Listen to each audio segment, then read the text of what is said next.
Music by Sonu सनहिया।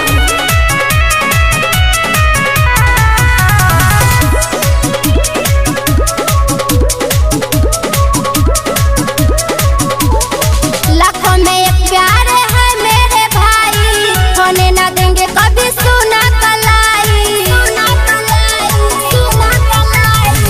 लाखों में एक प्यार है मेरे भाई, होने ना देंगे कभी सुना कलाई।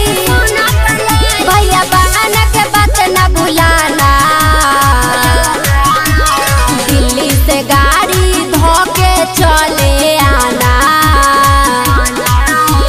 दिल्ली से गाड़ी धोके चले आना, राखी का फर्ज भैया निभाना।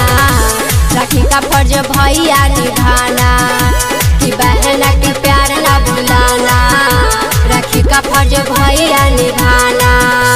सनहिया रिकॉर्डिंग स्टूडियो कटसा।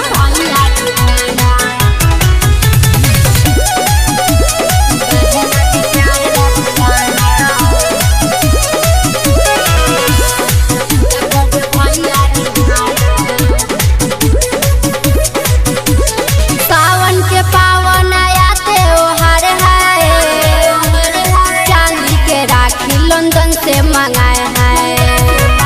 अरे सावन के पावन आया त्योहार है, चांदी के राखी लंदन से मंगाए हैं। अपन प्यार भैया बहना पे लुटाना, दिल्ली से गाड़ी धोके चले आना। राखी का फर्ज भैया निभाना। राखी का फर्ज भैया निभाना, कि बहन के प्यार ना भुलाना।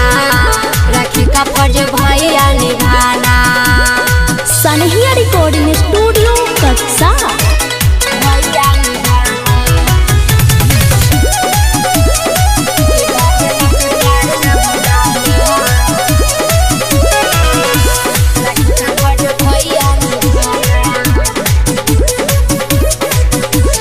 खुशी पर रखना अपना हरदम छाया, हमको कभी ना भैया करना पराया।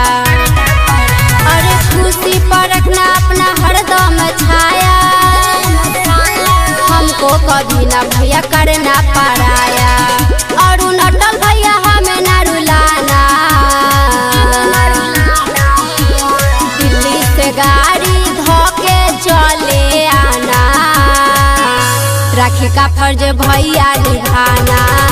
राखी का फर्ज भैया निभाना, कि बहन के प्यार ना भूल